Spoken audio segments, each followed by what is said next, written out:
pris l'exemple de trois opposants. J'ai commencé par Martin Fayoulou. Je dis, mais il n'a jamais reconnu les résultats des dernières élections. Comment est-ce qu'il acceptera ma main tendue?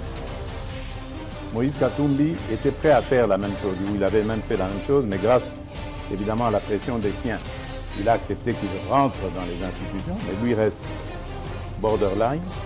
Joseph Kabila, n'en parlons pas. Lui, il a carrément boycotté les élections et prépare une insurrection, parce que l'AFC, c'est lui. Je sais qui est derrière. C'est pas ma tête qu'il cherche, il cherche la tête du chef de l'État.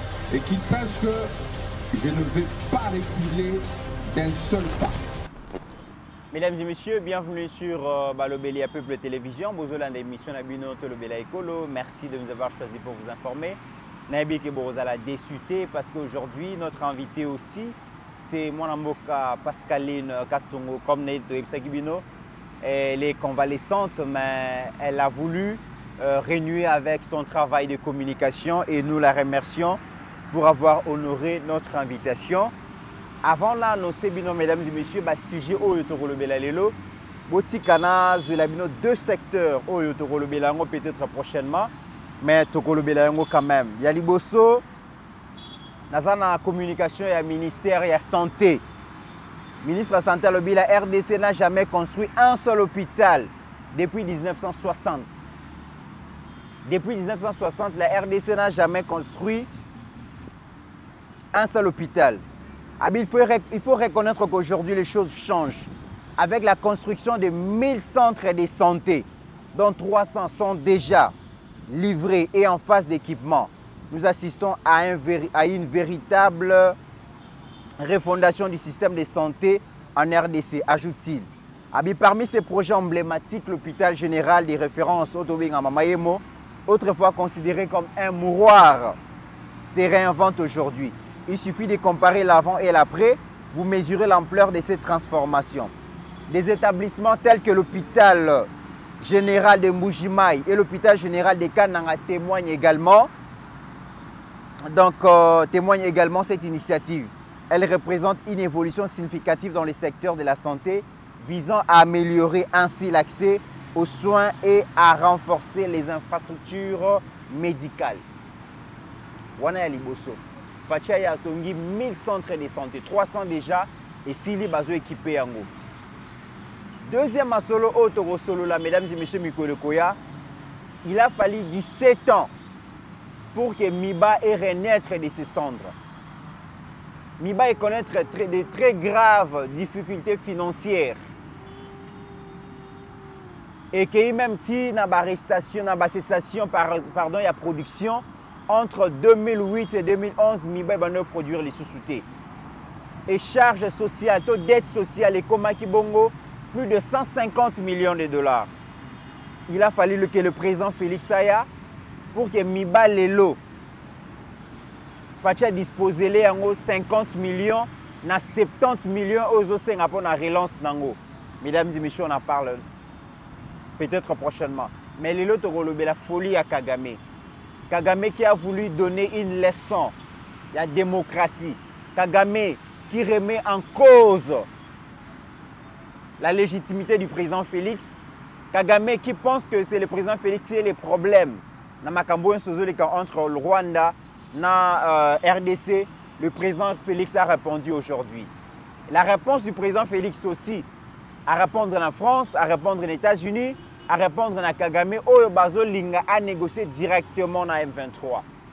On en parle aujourd'hui. Les marchés centrales, construction et Sili, mais moi, ils nous diront parce que Nzela, ils même vers les marchés centrales. Banzela, ils alitent. Banzela, ils sont là. Et le président Félix Akendaki, Kotala Banzela, Wana, Yemoko a constaté Makamuma Koleka. Et je pense que dans Mikolekoya, les 6 axes vers le marché central, mesdames et messieurs, il faut trouver solution. Et le loto Golobelape m'a solo à mon amboka Doudou Fouamba. Na Moussala Makasi Ouassali, finalement, a décroché partenariat na FMI 3 milliards de dollars et PSAMI. Maintenant, 3 milliards, on a 1 milliard 900 millions. Bako injecté on a banzela pour booster l'économie, pour booster la croissance. On en parle dans cette émission. Maman Olive, tu as raté été. Alors, les Congolais, Babunda. Babunda pour nini, Babunda pour la subsistance, babunda pour l'existence de la démocratie. Elle a l'impression que la démocratie est allée les sous-souter. Est-ce que ça peut avoir l'impression que vous avez déjà émission dans les commentaires? Vous avez déjà copié ça argument dans les commentaires. Vous likez, vous commentez, vous pensez à l'émission. Dorénavant, il faut que vous soyez sur Twitter, que vous soyez sur Facebook, que vous soyez pourquoi dans Instagram. Tozoya Malembi Balobeli Peuple Télévision. Merci Nabino. Mon amboka Pascaline, bienvenue. Merci beaucoup Mitterrand, merci beaucoup Steve Condé, merci beaucoup na Baïnyo Sabalandarabiso. Bon, c'est vrai que nous autres pays dans ma cité, mais bon, nous sommes obligés de vous servir parce que Binopé, surtout Libanda, Mité Metikala Namboka, Baluka Abaye, exactement qu'est-ce qui se passe au pays. Biso Toya, on a vu qu'on flattait Moutouté, peut-être que ligne éditoriale n'a pas le blaming Fachi, mais Tolingato, il s'est mis à vérité. Parce que ma cambo, oh, biso Tolobaraso, que vérifions sur le terrain. Au coup, on a biso Toloba. Tobaxa et l'oroté, Tolongola rappelle et l'oroté. Donc voilà, merci beaucoup, na docteur Sissène Toumba. Voilà, merci beaucoup. Je suis en train de me remettre petit à petit. Merci beaucoup, na Sami Mavakala. Merci beaucoup, na Batunyo, sur Babenginga. C'est vrai que Batembele, Babenga, on peut être autant à Bakomo, na Bango, na ba émission. Merci à Nabatunyo Sowana. Voilà, donc, tout ça qu'on passé. Je dirais même presque la moitié de la semaine à férié à Kinshasa. Tous les 2 jours, il y a des héros. Comme je le disais sur mes réseaux, pourvu qu'ils le soient, nos héros. Et puis, Boyebi qui est dans fonctionnement, il y a fonction publique. Semaine est commencé la vendredi, ce qui fait que semaine est au Bandakaka, lundi, Mitterrand Naya. Donc voilà, nous sommes là, nous allons parler d'actualité. Voilà, alors Steve Condé a proposé Bisso déjà vidéo au président de la République. Je rappelle que le chef de l'État était devant les ambassadeurs crédités à Kinshasa. Au cours, il y a une cérémonie, il y a échange de vœux. Et le président de la République a profité de cette occasion pour pouvoir répondre à Paul Kagame. Bobiki Kagame n'a déjeuner diplomatique, il a dit des salades et le chef de l'État n'a pas voulu laisser ça comme ça, il a répondu. Mokonzi Mboka, en attendant que la vidéo Steve Condé a préparé Ango, Mokonzi Mboka lobi, nous avons, par rapport à la démocratie, nous avons fait le choix irréversible de bannir la dictature et de construire une démocratie véritablement inclusive. Contrairement à d'autres pays où les élections s'apparentent à des scénarios avec des adversaires choisis à l'avance pour garantir un résultat inchangé. Le processus électoral congolais est un espace ouvert où chaque voix compte, où chaque citoyen peut concourir et où l'opposition a sa place. Kagame à remettre en cause victoire et à Mokonzi Mboka na 2018. Débuté sous le signe de la confirmation de ma victoire et de celle de la coalition. Et tardé, Steve Condé proposait Bisso réponse à chef de l'État. Tu as causé un bon commentaire à mon Mboka Pascaline. Débuté sous le signe de la confirmation de ma victoire et de celle de la coalition politique que j'ai conduite, l'Union sacrée de la nation, lors des élections générales de décembre 2023. Ce scrutin libre et transparent a permis au peuple congolais d'exprimer dans toute sa souveraineté sa confiance renouvelée en notre vision et notre projet de société. Cette confiance, je la considère comme un appel à ancrer durablement la justice, la paix et le développement au cœur de notre gouvernance. Fort de ce plébiscite populaire, j'ai eu l'honneur le 20 janvier 2024 de prêter serment pour un second mandat à la tête de notre nation. Ce moment chargé de sens témoignait de la vitalité démocratique de notre pays où la légitimité du pouvoir réside dans les urnes et où la séparation des pouvoirs entre les institutions garantit un équilibre indispensable à la gestion de la chose publique. En République démocratique du Congo, nous avons fait le choix irréversible de bannir la dictature et de construire une démocratie véritablement inclusive. Contrairement à d'autres pays où les élections s'apparentent à des répétitions d'un scénario préécrit, avec des adversaires soigneusement choisis d'avance pour garantir un résultat inchangé, le processus électoral congolais est un espace ouvert où chaque voix compte, où chaque citoyen peut concourir et où l'opposition a sa place. Ce modèle, certainement perfectible, représente aujourd'hui une source d'inspiration pour de nombreuses démocraties émergentes en Afrique et dans le monde. Mon Mboka Pascaline, devant les ambassadeurs réunis autour à Paul Kagame, Kagame a remettre en cause de légitimité à président Félix. Alobi, et l'Okobino Bozanga en public, moi je l'ai dit en public, différence entre Bino Nanga et Angwana, Boyebi qui est président Félix Azaka élu en 2018, et Boyebi même qu'en 2023 il n'y avait rien. Mais Yende Moutazali cause un problème entre République démocratique du Congo et Rwanda. Et aujourd'hui, le président Félix aussi a réuni l'ambassadeur dans le cadre de échange de vœux. À lobby, à Bibiso na RDC, de choisir Bongo, donc la voie irréversible, à bannir la dictature et construire une démocratie véritablement inclusive. Élection. Aucun candidat à l'opposition à Zalaki exclu, tout le monde a concouru, le peuple a choisi et c'est la voix du peuple qui prévaut aujourd'hui en République démocratique du Congo. Escalade et langage entre Kinshasa et Kigali. Mitelo na osepela na combat oyo seke ya lo ba libosa ba ambassadeur Fati pas le libosa ba ambassadeur. Oh comprendre. Donc match est kitoko. Match est bien. Parce que parler devant les ambassadeurs, et là le quoi à Kolobali Bossa ba nation. Parce que chaque ambassadeur a représenté pays naïe. Donc et là le roi Neti Kagame a réunir ba pays et belé aller accueillir sikoyo pour ça la logoré naïe ndenge Patrick Mouya lobaki diarrhée verbale bilobela Fati pas là qui s'est habité. Oh Kinois. Oh Congolais. Au moins, si on posture à Congolais, il y a retrouvé la carte à Fati. Ok. Parce que Congolais, c'est le roi qui zengi. Et si on a dit que Kabila est étranger, vous comprendre. Oh Congolais, il y a une polémique et banane la Congo. Avant ma Côte d'Ivoire, ma Côte d'Ivoire, ma polémique, ma Nigeria, ma Kamuma solo et banane awa. Donc j'ai Kagama, bandi biso joue très bien. Voilà, j'ai na biso. Yes, on est voilà passe na biso. Yo raisonné quand biso to banda déjà ba lombo bazara dia na ba combat. Ba grand calé bazara dia na ba combat. Taka opposition a ça la 37 avant ba opposition ba na ba pays moussouf. Et puis pour le terrain il y a démocratie pour na lobby boye on nde sikoyo jango. Au moins ce qui congolais faté bini.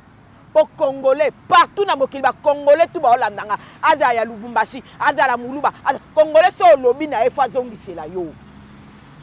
Bon yo kasa ngona biso teke to banga ali kambuté, to banga mututé. Oh, mais to kota akutu makambo etali biso té. Au moins que posture à Congolais, au lobby na zongi c'est là, dans les mêmes cadres. Au tête au tiers. Au Kinois. Biso ba Kinois ko to linga aboye. Ah, au lobby, ngape no yo. Wana zaika mo introduction pour la sabatu dans contexte mo boye. Deuxième contexte Mitterrand naya. Mutu moko tazalaka koloba na Kagame.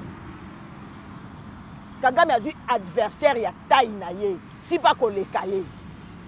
Personne ne parlait à Kagame. Yebisanga yi banda Afdel et ya. Banda ba accord et banda. Les Merae, ceux qui sont NDPO, ni oso yokan mutunani ya loba na Kagame. Banda ba accord et banda Kagame azwa kaka oyo ya lingi. Yebisanga parti à RDC aussi to imposa nini na Kagame.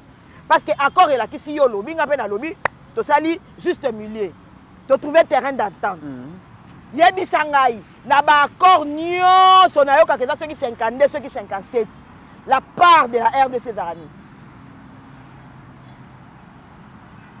Tote kaka. Même la France n'osait pas parler. Parce que les Français sont redévables vis-à-vis de Kagame. Parmi Babylone, on a dit qu'il y a un génocide rwandais. Les Français participent, ce n'est pas moi qui le dis. Bango moko bafundana bango na bango.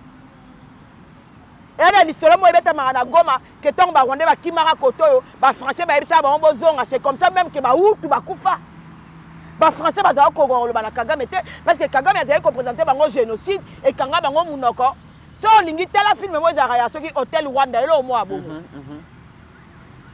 Ba Français ba participa et Kagame a zo mukumbana memisa bango. Que bino ba obligé de soutenir biso parce que bo boma biso. Pour na kota na jeune bino na ke yiba na RDC. Personne ne parlait à Kagame. Jusque là personne. Malaya liboso Kagame lobi ba zongi seli to moni oka na fati. OK. To matato kita muta oboya aya oyebisanga. Batu baloba na ngao Kabila pe na discours mon na parlement alobaka to za agressé peuple de Rwanda koloba la lecture c'est la lecture muta ko komango alobi et puis Kagame ayibi pe ka atia oloba ne sa non elote. Alors ba ka poto pelisa to se pelisa ba brutia ba congolais wana. O mosko game e bandi. Ya sangisa ki ba nation fati pa lobi te.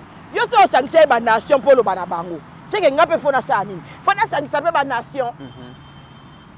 Yango fati a répondre yi. Yo ko lo bana biso mamba démocratie te. Ça fait 30 ans que tu es au pouvoir. Mythe ata yeso asala 99% ana mokilité. Même Nzambe asalaka unanimité te. Yesu Christ toi ya ko sous le signe de la confirmation de ma vie. Asala unanimité te. Le monde entier restait silencieux face à la dictature de Kagame qui faisait tout le temps 99% ngalobi na tunaki yo est-ce que ba Hutu na Rwanda ba votera te? Et puis moi Kagame a sélectionné ba opposant ou ba repartir à l'élection. Il y a une femme azaki opposante je crois na l'élection et uté koleka oyote. Moi ça na que la prison, une jeune dame. Ba bimisa ekutu ba pekisa ça la sous politique. Ah ça la sous politique te. Kagame akoya ko pesa biso leçon. Biso bat bazelaka ke baloba ke Moïse Katumbi aza étranger en kota na bitumba élection te. Fati sage qu'il était. Fati ayebi tellement politique. Moïse Katumbi a concoura. C'est bazala makasi bazwa te ponani. Biso awa na proclamation ya Seni.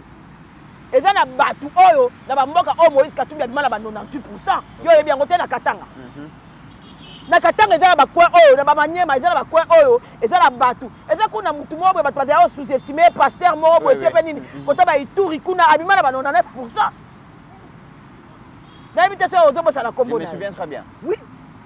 Il ne peut pas venir nous donner la leçon de la démocratie. Bandale Martin Fayoulou qui avait désisté.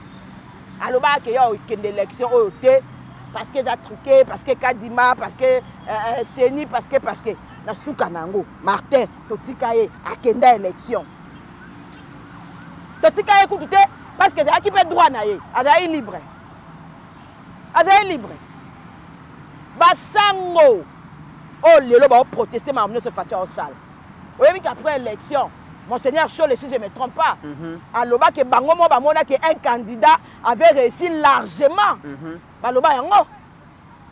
Basango ka oyo ba uti pa Kagame lobi o tata cardinal la uti Rwanda. Baloba yango vidéo wana ezali se H Luka. Oyo sola loba ke tangu totali ba rendi à Seni biso mo to moni que un candidat avait largement gagné les autres. Mais tu vas ramener le donc Kagame a coquille à tam kolomoko te ko pesa biso leçon la démocratie. Kagame c'est un sanguinaire, c'est un dictateur, c'est un tueur, c'est un malfrat, c'est un escroc, c'est un voleur. Parce que mouta encore vivre 30 ans ta yi barakaka. Kagame c'est quelqu'un à ta Rwanda ou dirigeant lelo a vu pouvoir dans un modèle nini. Il a préparé la rébellion depuis l'Ouganda. C'est séparé là-bas. Aïe Abomi Baninga il est arrivé au pouvoir. Fati est arrivé au pouvoir par le biais des élections. Fati en opposition à Boma te pas comme à la pouvoir. Aujourd'hui l'IDPS est reconnue comme celle qui a fait la lutte non armée. Juste avec la révolution du peuple. Hier Kagame a fait ce qu'a fait la lutte du peuple. Est-ce que dans Rwanda va fongola amuno? Dans Rwanda va fongola amuno. Joseph Kabila qu'ils ont mis ici pendant 18 ans, il osait ouvrir, mais fils que ouvrir la bouche. Est-ce que vous avez vu que Joseph Kabila avant Aya Rokota en armée, la mission armée, il y a Kagame. C'est dans l'histoire. Hein. Je n'invente rien. Azalaka nanu na Kagame na Ouganda. L'histoire raconte qu'il a été aussi formé là-bas. Tant Bazalaka na bossa ni plateforme na basala na Ouganda. Donc Kagame n'a aucune, je dis bien aucune leçon de démocratie à nous donner. Même pas point. Quand on va dans avant la définition, et point avant. Avant propos, et l'autre, il ne peut pas nous donner des choses. Mais ce que l'on a aussi, c'est que le lobby si Kagame. Ça veut dire que Facha lobby si Kagame. Au moins de Facha Bimiboy, Kagame n'est pas au Bimasous. Ça veut dire que ma casse est sur le terrain. Et si. Mais ma casse est sur le terrain et si. Mon amboka Pascaline, na bitumba oyo et ko opposé biso na ba Rwandais, toza na deux options pour na ko luka kimia. Option ya liboso ezali dialogue. To kutana, to solola, to terba arme pour que kimia ekota. Option ya mibale ezali mandoki, to bundara waza makasi alonga muninga. Kasi États-Unis ba ko senga na RDC to négocier na mouvement terroriste M23. Laurent Saouti ko kende bongo France. Macron pe asengi esengeli kaka dialogue ezonga to kutana to solola. Mais Paul Kagame a lobby poison na table de négociation esengeli Kinshasa ba entamer dialogue direct na mouvement terroriste M23. So Kinshasa sololi directement na M23 te ya komona raison ni négocier ke azonga sur na table de négociation te. Mais pour ce sujet, Toyo Kabongo président Félix, qu'est-ce qu'il pense? Réponse du président Félix a copé sa États-Unis, a copé sa France, a copé sa Paul Kagame par rapport à la demande qu'on négocier directement dans M23. Cependant, les provocations continuent de Kigali, ces violations répétées des accords et son soutien actif au M23, disons-le clairement, compromettent la crédibilité de ce processus. Mais permettez-moi d'être parfaitement clair. La République démocratique du Congo ne se soumettra jamais aux pressions d'acteurs extérieurs tentant d'imposer des conditions contraires à nos intérêts et à notre souveraineté. Nous ne cesserons de réaffirmer notre position. Le dialogue avec un groupe terroriste comme le M23 est une ligne rouge que nous ne franchirons jamais. Toute tentative de normaliser ou de légitimer ces criminels constitue une insulte à la mémoire des victimes et un affront aux principes fondamentaux du droit international. Dans ce contexte, je salue le rôle crucial joué par la mission de la communauté. Pascaline, en ce qui concerne la question des négociés entre Kinshasa et M23, le chef de l'État congolais dit que c'est la ligne rouge au bisoto pour franchir à Tamukolo. Mon côté, qu'on négocie na M23, ils allaient insulter les victimes yonso oyo bakoi na est la République démocratique du Congo et qu'on négocier et mokonzi mboka lobi que toko céder pe na pression mon côté. Peu importe place que outa, tu as cédé mon mboka. Alors je me dis, Rwanda lobby avançons à la table de négociation et c'est de négocier na M23. Facha lobby jamais qu'on négocie avec un mouvement terroriste. C'est que Bitumbara quand tu kende. Mitterrand na ya oyebi na loba na ba Congomani mikonyo ce qu'il fallait to bunda pour un Congo retrouvé. La dignité d'un État, la dignité d'un pays. Et les personnalités peuvent y conduire au Kamba. Donc quand il y a un peuple moroboé, ils ont une identité, ils ont s'identifier dans mon côté, dans le bien. Tant que vous avez la Kabila pendant 18 ans, les Gobo Limbi Sangai, comme nous voulons parce que Limbo Liko, Kabila ça, Kabila parce que effet à Kabila Tile, le M23, ils ont un effet collatéraux à Kabila. Tant que M23 est causé à la tombe de Kabila, parce que c'est comme s'il est toujours là. C'est même pas comme si, ça veut dire qu'il est toujours là. Tant que vous avez la Kabila, binomo konde bo mitala na bandako. Boko kai ko s'identifier na net nani. Toujours ta babiloko eza ya mikie. Ni na rolata, ni na rolia, ni na roloba, ni na efandeli. Nous devons s'identifier na Kabila na eloko mokote. Kabila ne nous ressemblait en rien parce que chaque peuple a son identité, a ses manières, a ses valeurs. Yango moni mythe C'est tout le monde qui a trouvé ma Sénégalais, tout malien. Par rapport aux valeurs, par rapport aux manières, par rapport à Rotambola, à Koloba et tout et tout. Aujourd'hui, nous avons à la tête de notre pays un fils du pays, Mitterrand Naya. Est-ce que d'abord, question numéro 1, ce qu'il faut négocier dans la M23, c'est Kagame qui doit nous demander ça? Est-ce que au monde que Mouzoba, est-ce que Kagame mutakosenga biso to négocier na M23? Kagame aza nani? Kagame aza nani po ya kosenga biso to négocier na M23? Ce qui m'a M23 talaka nango yete. Alobi ke ya mamba ba Congolais. Donc biso pe ba Congolais to lobi ke to négocier na bango te. Loko etali biso to négocier na bango te. Ya aza nani po ya koloba ke faut négocier na ba M23? Akosenga bo négocier na M23 parce que alobi ceux qui Kinshasa venait de trouver un accord avec Kigali, c'est vrai qu'accord est causala, mais il faut engager M23. M23 tant qu'on continue toujours pour massacrer Batuna terrain, beaucoup le baquet. Il y a un soutenir Bino. Autant mieux négocier na Rwanda, mais aussi na M23. Il y a négocier na FDLR. Pour atika mikono ce kolobana biso ke ceux qui ba soldats rwandais ba yaka ah ils ont pas FDLR bazawa. A négocier na ba FDLR bazonga na mboka na bango. Ce qui va exister. Wana linga koyoka ngote. Lui veut que nous lui veut que nous on aille négocier avec les M23 qui ont tué nos frères, mais lui refuse de négocier avec les FDLR sous prétexte que bah, on déstabilise le pouvoir naï. Au moins les cas Kagame Amaïe c'est vraiment lui l'idiot. Parce que les mêmes causes produisent les mêmes effets. Bon, Bisso c'est négocier dans M23. D'accord. Bah, M23 va gain à Bango. Il va encore donner une raison qu'ils sont au Congo à cause des FDLR. Qu'ils négocient aussi avec les FDLR, ceux qui existent. Pendant 18 ans, Kabila cotifié na Congo a pour na roya Luka ba FDLR, til le ba FDLR ngo a pindola bango kate. On est idiotie. Troisièmement, la France et les États-Unis, Macron a dit. Heureusement, Macron a comme na souka na emite, qu'on passe na chapitre moussous, tout les capés na makamoussous. Ba français peut pas les kana makamoussous. Heureusement encore que Biden peut azoleka, Trump peut y aller na makamoussous, tout sur la paix makamoussous sous Mitterrand naya. Et surtout, le plus grand heureusement, on a quelqu'un qui tient à sa position. Ça fait 5 ans, je ne sais pas, 4 ans, 3 ans que Fati a dit qu'il ne négociera pas avec les M23 Mitterrand.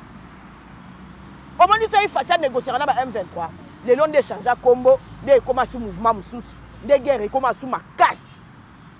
Retenez ce que je dis. Ceux qui Fati négociera avec les M23, ils n'ont pas tapé mouvement moussous.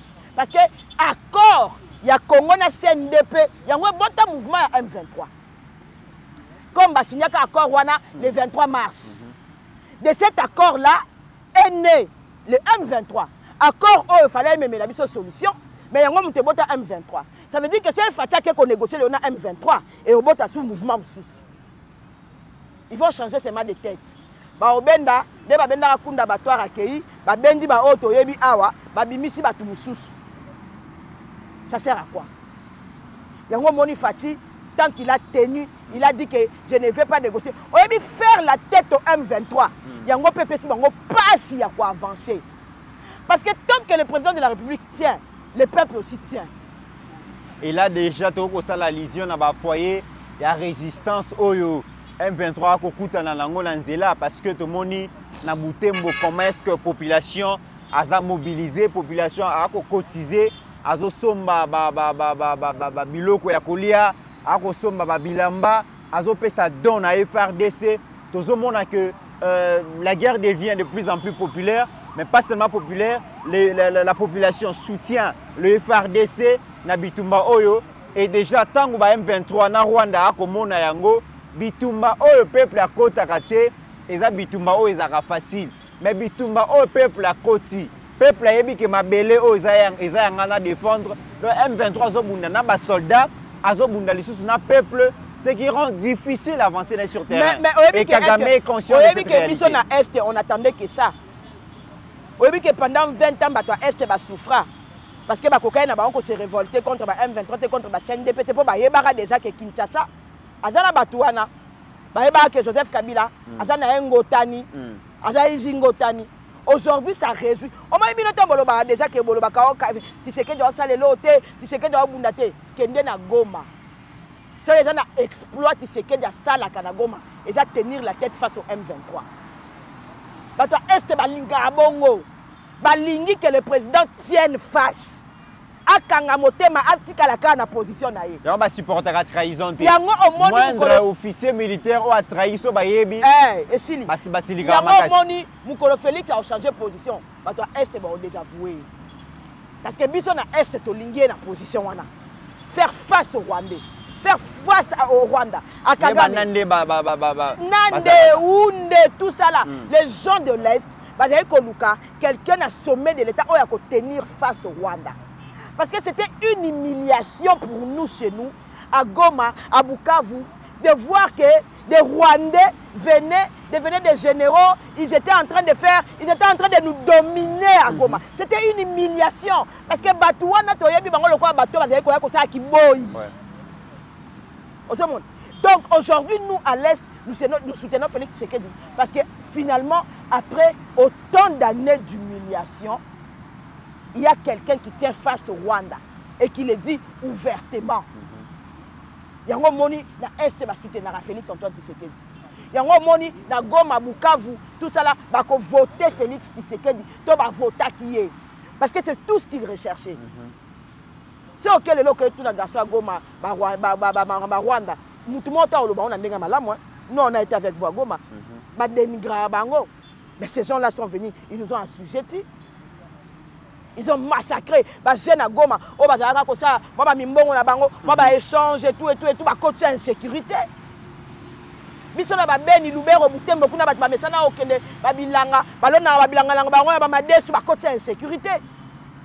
nous sommes hostiles à ces pays-là. Et vous avez un leader comme Félix Antoine Tshisekedi aujourd'hui, qui aujourd'hui 4 ans fait face.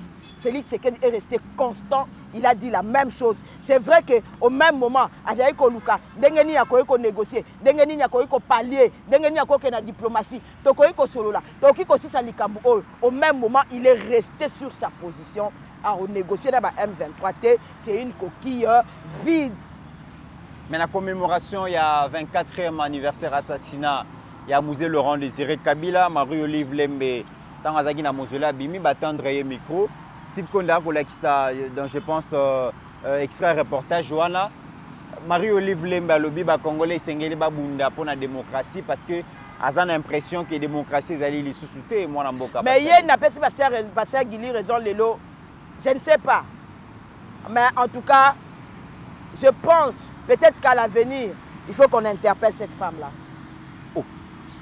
Va interpeller pour ça. On a une politicienne, elle est moi, si le chef de l'État est Kala, c'est Joseph Kabila, les politiciens. Comment ça andimi ko ça la politique au Royaume Bandengé? Mais il faut qu'elle le dise officiellement. Il y a déjà ko ça là. Té, azara politicien té, biso to yeba ka na ba fondation. Na roke ko sungara ba tuka ndenge zara moi si c'est mobile na comme la moi mbongo, yepa comme luka sala moi, to mobile na comme na moi poste, yepa comme luka moi sala moi. Mais depuis un certain moment, on a remarqué que tout ce qui se passe, tout ce que tu as dénoncé, il y a AFC, il y a M23, elle est dedans. Marie-Olive Lembe, est-ce que quand Franck Ngike, pour avoir découvert à l'époque que tu fous un soldat rwandais, que ça a l'air, il y a armée rwandaise et où tu as Congo? Na Ogefrem. Na Ogefrem, heureusement qu'il y a ici.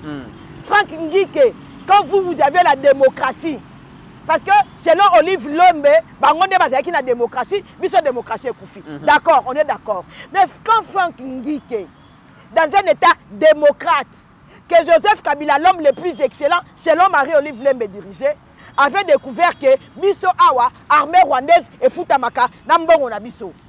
Et qui voulait publier, vous l'avez épargné.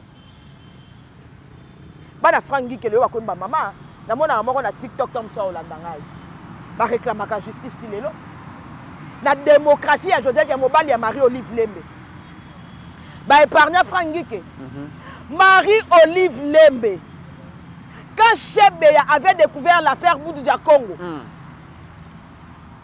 dans une démocratie, quelqu'un qui était un défenseur des droits de l'homme avait découvert l'affaire Boudou Diakongo Makambo Naoloba, Banamboka Bayebi. Dans votre démocratie de 18 ans, l'avez-vous épargné? Non seulement vous ne l'avez pas épargné, vous n'avez pas réussi à épargner son beau-frère. Donc sa femme, Marie-Olive Lembe, tu te retrouves en train de pleurer Kabila et Zoé au même temps. Kabila est ton grand frère au même moment. La femme de Chebea s'est retrouvée en train de pleurer et son mari et son grand frère. À cause de la démocratie que ton mari, l'homme exceptionnel, l'homme le plus discipliné, l'homme fantastique, qui s'est lié. Avez-vous épargné au nom de la démocratie? Au nom de la démocratie. Botou nelanga Olive Lembe. Est-ce que Natangu Mobali Naye Kabila Azalaki na pouvoir, on pouvait tendre le micro à une autre femme, Aloba Makambo ya lobi pe atika na bomoy. Tendre seulement le micro. Tendre le micro. Alobi pe ya lobiana et que pe salibez, ba sali pe l'autre. Pendant qu'elle se pavane à dire n'importe quoi tout le temps. À cause de cette femme, Olive Lembe, il y a la force du progrès. Oh, bah ça là est l'oroté. Bah ça en prison. Hein. Mais force du progrès, wana. Bah ça, il fallait soutenir Fachi. Marie-Olive Lembe, la démocratie exacte. Nicolas Logoré naé. Bah force du progrès, à l'obéi que va kenner qu'on louke pour bombayer. Alors que ces gens-là venaient dans ma Kambouna Bango. Ils sont en prison, non?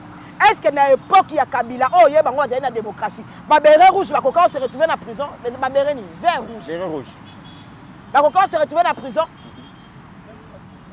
Dans l'époque il y a Kabila, tant que Francis Kalomba a une machette, soi-disant.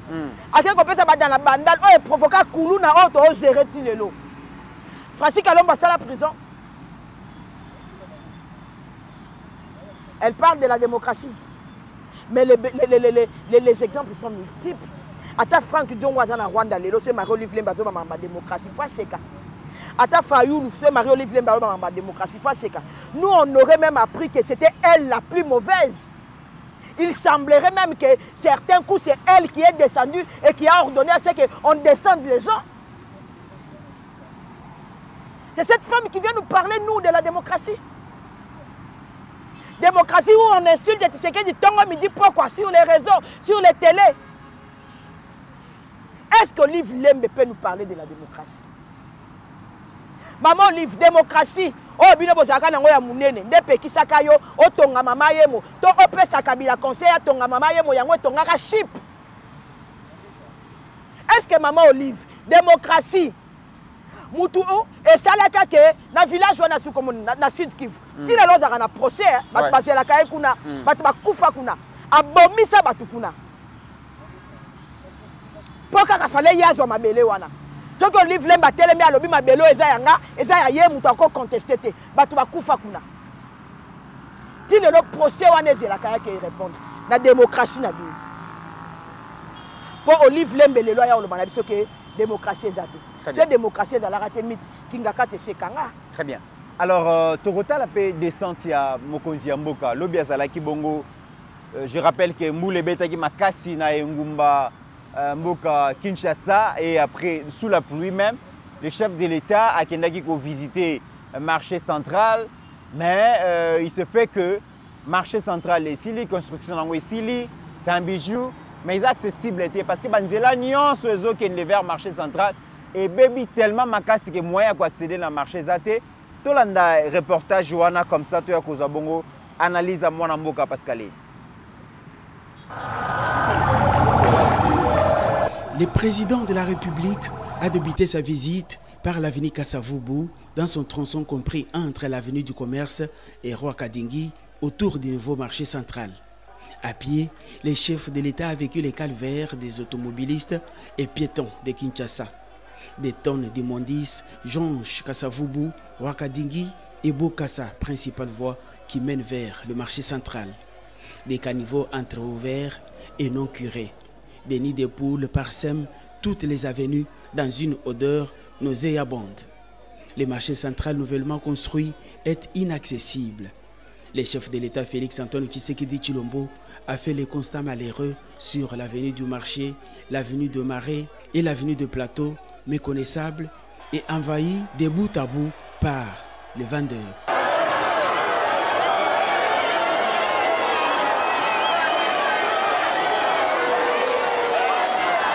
Il en est de même de toutes les autres voies secondaires d'accès au centre-ville et au marché central, notamment Kasavubu, Kabambare, Itaga, Croix-Rouge, Wangata et même Sendwe.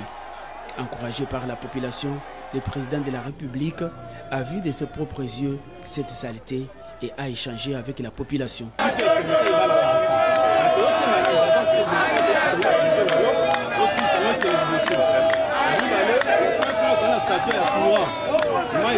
L'évacuation des eaux. Toutes les constructions sur les caniveaux seront détruites et ces quartiers doivent refléter l'image du centre-ville. La visite surprise du chef de l'État a été bien appréciée par la population qui a vivement ovationné et encouragé les chefs de l'État à prendre des mesures salvatrices pour le bien-être de tous.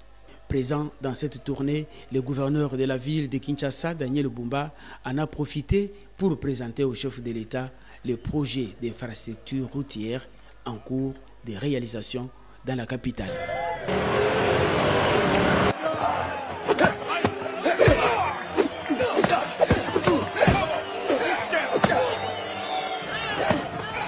Mwana mboka Pascaline, descente ya mokonzi ya mboka, lecture na yo ezali nini?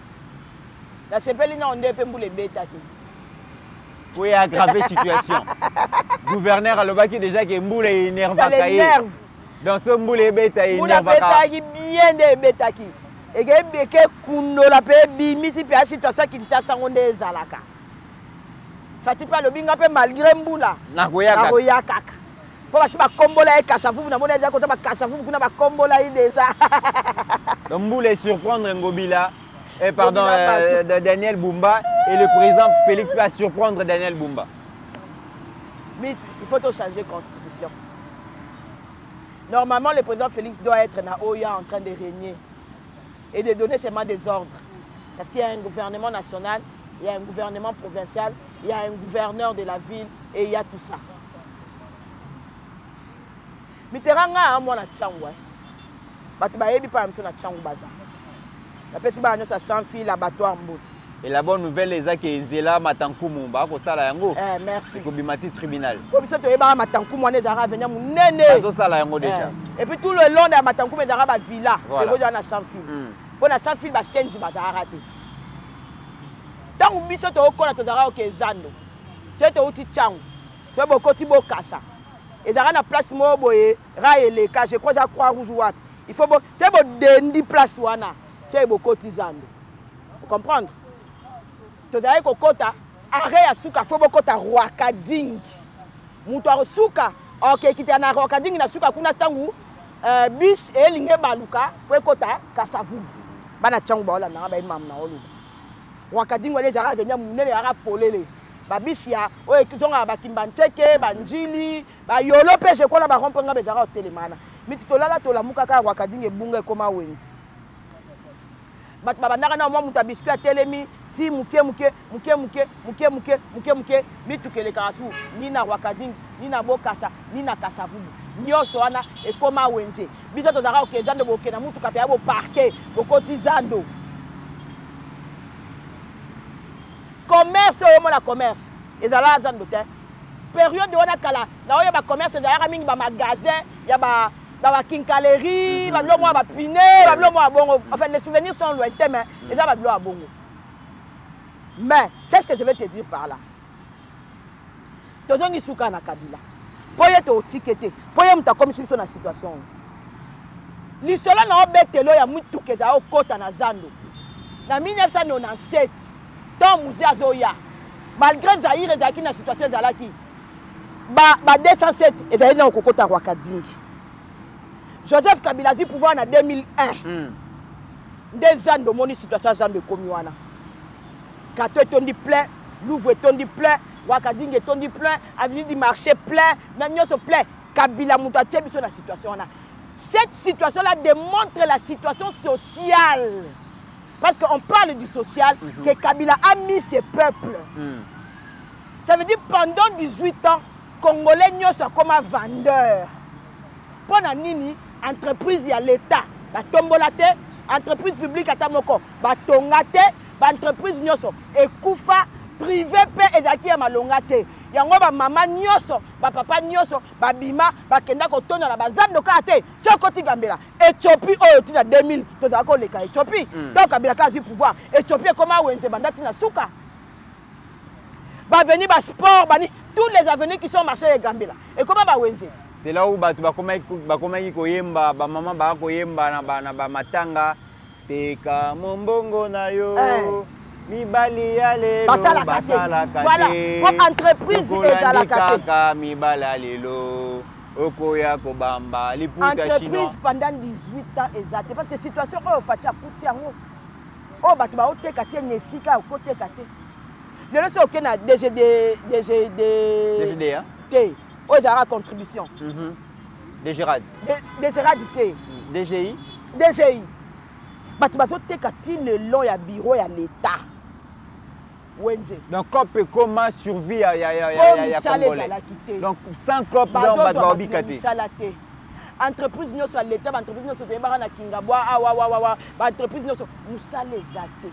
Maman pour battre ça na classe faut pas que c'est la situation que au moins vrai, au moins si on t'a lisando, de ce qu'on comprendre vraie image fata coûter la mboka oh. Mboka ba vendeur, mboka ba commerçant, mboka ba chailleur. Mboka ba chailleur. Des situations, vraies situations, Fatia Kouté la Mboka. Mais maintenant, Batbalanga, Fatia Sassali, c'est ta salini. Fatia t'a commis. A quoi était mal, Moka, le bité balbini, ça va tenir sur un an, Batinio sur un balbini, va vivre des terrains. Il faut d'abord trouver des solutions pour ces gens-là. Au Koka, Koya, les lotés, au lobby, lobby, au Kangizando.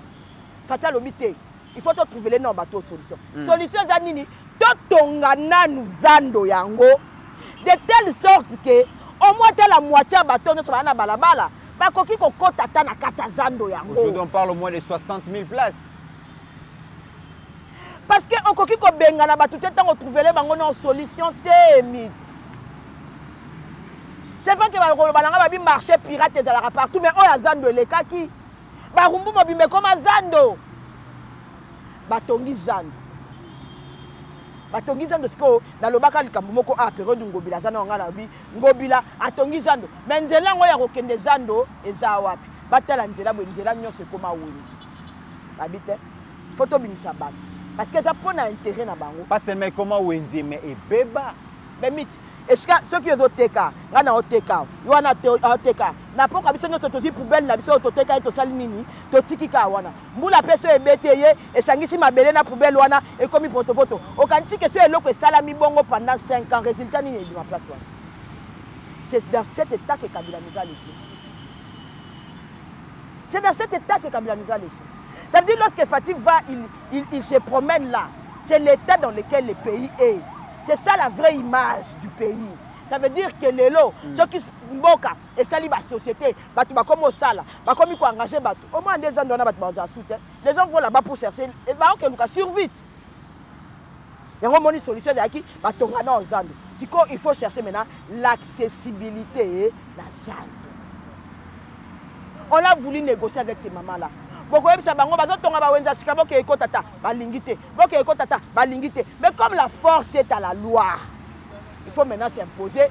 Pour ceux qui t'ont s'imposé, il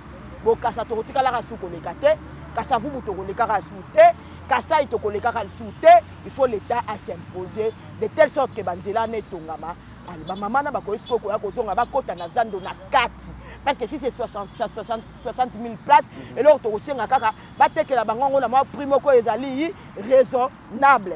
Et puis, va créer ce qu'on va marché auxiliaire. Mais, tu as un approche au mal mettre. Tu as un signal mettre dans la tête à malou. Non, qu'il n'est qu'à.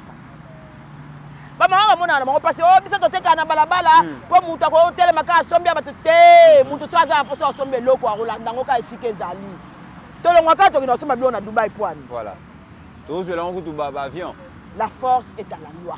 Bazongi c'est la biso avenue Kasavubu. Bazongi c'est la biso ba kato wana, ba louvwa, ba lowa. Mais moi na mboka Pascaline bongo pona ko sala banzela wana o ezo mener vers marché central. Il faut que les premiers citoyens qui étaient là, tous les ministres d'infrastructure nationale, provinciale, Toza na première ministre d'ailleurs Koutou, maman Judith Azaki déjà dans le terrain, à sa inspection va voir la semaine passée. Toza na gouverneur, Toza na bourgmestre, mais il faut que Fatia qui te prenne pour solution zoma. Si quoi il y a bisanga iso qui ba problème a se poser na Chikapa. Mon qu'on dit pas que Chikapa. C'est problème est se poser na KBK Mwanga. Il faut que KBK Mwanga. Ceux qui sont en Équateur na beaucoup qui là. Mais ceux qui si le chef de l'État doit descendre sur le terrain pour que les problèmes soient résolus, alors on est mal barré, mon ami. C'est malheureux au fait, en effet. C'est vraiment triste d'ailleurs. Et on a ça qu'on a dit que toi, le gouvernement central, toi, il y a un moment il faut changer la constitution. Parce que au Yébi, peuple, et Yébi fonctionnement de la constitution, peuple Yébi que tu voteras Fati. Il y a un moment il y a peuple à tout n'a qu'à Fati. Fati t'as la biso likambo. Ama Denis t'as la biso likambo. Parce que peuple n'a mayele naye, à kenara na urne, à voter à nani Fati. Le quoi peuple a voté à gouverneur té. En tout n'a pas revendication de. Très bien. Peuple a voté à gouverneur té. Gouverneur a bimaranaka qui a assemblée provinciale. Si le peuple n'a moutou na ye, a ebi ke ya ke nara vote a voter à ne Fati. Yango moni peuple a kutu na kaka Fati. Or, na moboke oli konzi. Oh, il y a qu'on régir biso. Bah, et si peuple que malgré le vote à Fati, on a droit à retourner à Fati bilanté. Parce que le peuple, fonctionnement naturel et les cabongotés na moutou mit. Très bien. Dans la constitution actuelle, les OP ça va collaborer à Malongate na président de la République. Si il y a un Fati conscient, ça veut dire humanisme et Fati ce que vous avez ça là. Atali pa lobby, ceux qui peuvent quitter et vous allez kaka passe. Parce que bateau nous sommes tout autour nanga. Baza bato maele ba yebi mibeko. Ba yebi que peuple a retourné na bango eloko moko te. Donc, ngai le quoi na même kumba peuple vota kingai. C'est vrai que constitutionnellement, eza musala nanga te, mais na ko sala nini po ngande ba vota ki. Bato ba yebi que peuple a retourné na bango te. Yo kende que ça la sondage na kingasani. Tout na bango so ba yebi Alexis Gissar. Ba yebi ete. Kenda la boum bata ki c'est bo yebi ministre mo comment Alexis Gissar ba yebi ete. Ba yebi Fati. On dirait mboka ngo komi ka Fati na bemba po ba descendre tout monde araba on balé. Kasi po bemba pa yebani. Mais si koloko a peuple retourne na Gissar roté. Yango Fati na humanisme na ye, na botata na ye, na kibo congolais na ye. Atali ke faut na tia sérieux pe na likambo. Po mukona kozala te bato ba bénéficier ata na nzela o. Batika la peine à souvenir que Fati le kaka awa to to rapé solution. Makambo ba collaborateur to suki sango, makambo ba collaborateur yango to koloba. Tata mokonzi azali na vision ya malamu. Constitution de la République et le but que gouvernement et ko gérer le pays au quotidien. Bato baza mandaté pour na ko matérialiser vision ya mokonzi ya mboka ezali bongo ba membre ya gouvernement. Kasi ba membre ya gouvernement oyo misusu ba ko sala misala, misusu ba ko sala misala te. Tozui par exemple cas argentier national. Mwana mboka Doudou Fwamba oyo lelo ba congolais ba ko kamwa musala ko sala bako beta maboko na musala ko sala na bosali malamu na ye par rapport au secteur na ye abundi à convaincre ba partenaire ba bailleur extérieur à convaincre ba ndeko ya FMI lelo boye ba signer partenariat na République démocratique du Congo ba pesi biso 3 milliards de dollars mwana mboka ba moni ke musala Doudou Fwamba ko sala les sérieux. Ba moni que gouvernement ya Congo est comme crédible, ba pesi biso 3 milliards. Maintenant 3 milliards de dollars wana. Doudou Fwamba lobi gouvernement o ezali ya le peuple d'abord. Peuple d'abord a besoin ya nzela. Nous devons réunir les 26 provinces entre elles. Nous devons donc construire des routes et réhabiliter des routes à dessert agricole. Et Sengeli Mbongo on a 3 milliards de dollars moi na mboka Pascaline. 1 milliard 900 millions. Bako alloué yango na nzela batonga banzela oyo ko booster croissance économique mais aussi et ko améliorer bongo les conditions de vie ya ba congolais na ba congolais oyo ba vota bongo mwana mboka président Félix Doudou Fwamba suki wana te tata mokonzi alobi melikambu ya miba oyo batu ya bandeko nanga Mbushimai balelaka chaque fois est-ce que Doudou na caisse na yo wana bongo ezate Doudou alobi tangu na comme ministre de finance façon à gérer mbongo ya l'État à gérer selon la loi financière, selon orthodoxie financière et na sali moi ba réserve. Makabu ya miba mwana mboka Pascaline miba esali 17 ans ya souffrance. Ezala ki bongo na difficulté financière ya kosakana te cessation même la production qui constatée entre 2008 et 2011. Et dette sociale, qui ont plus de 150 millions de dollars. Tant que Doudou Fwamba va évaluer le plan de relance, avec 70 millions de dollars, Miba est côté élément. Après, si 50 millions de dollars, en décembre pour relancer Miba, Talandenge Bandeko, Talandenge Doudou Fwamba, ministre à Finance, ministre à UDPS, bien important, c'est le peuple d'abord, à Kosunga Tata Mokonzi.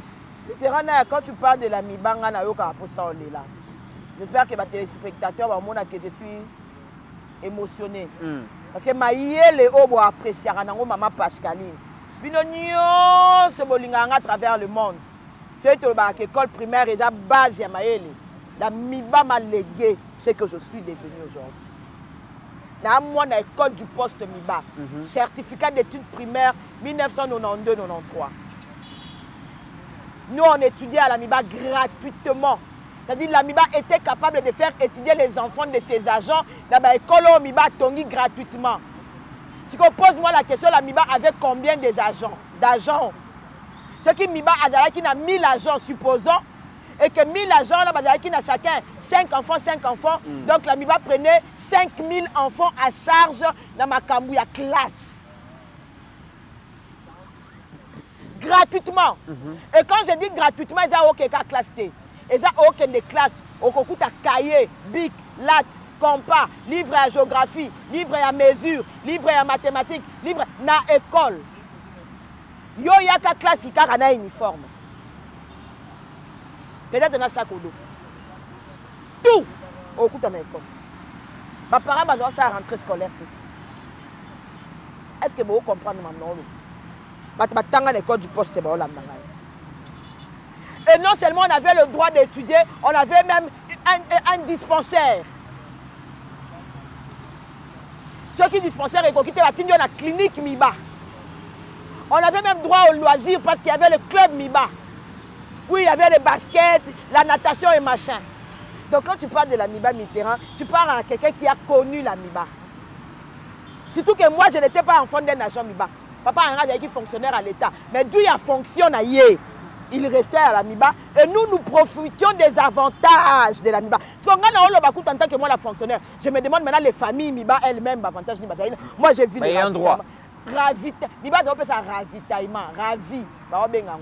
Carton Makayabou selon nombre à bana, carton Semoun selon nombre à bana. Polygone à Miba, ok, vers les rivières Lumbilanjoana, tu vois la beauté.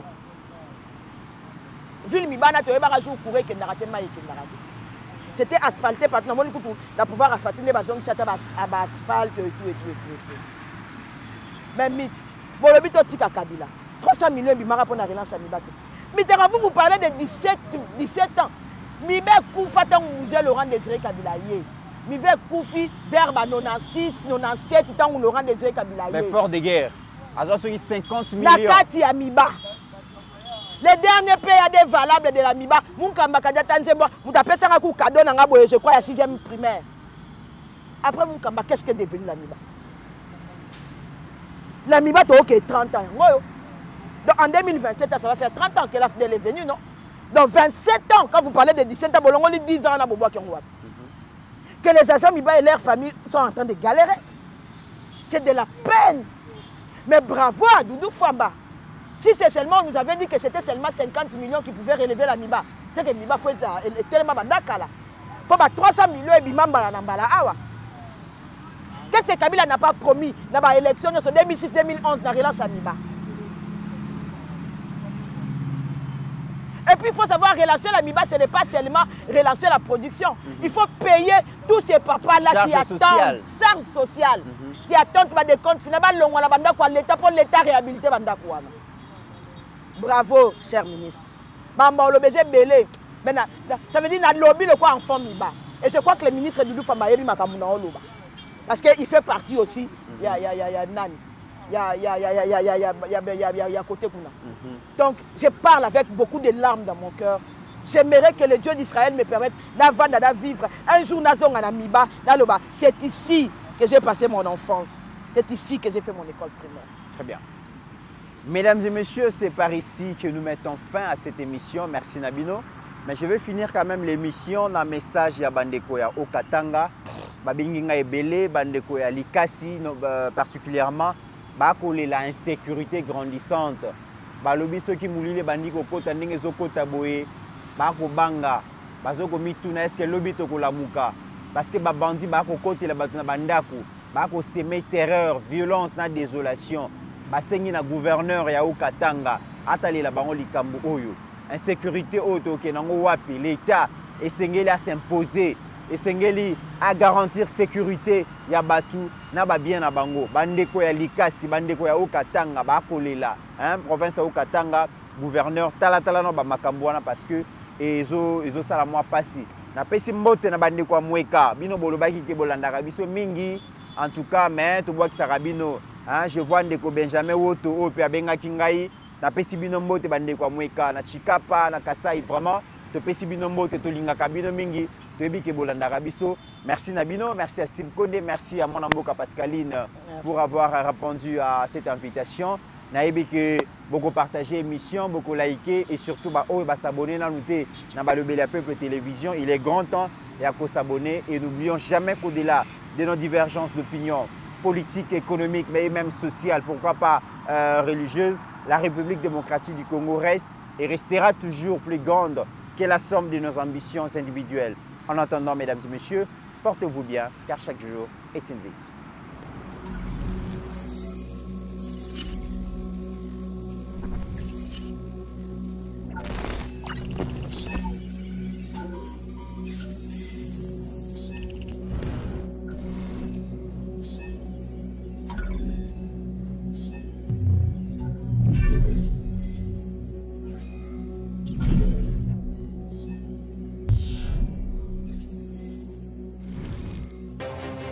J'ai pris l'exemple de trois opposants.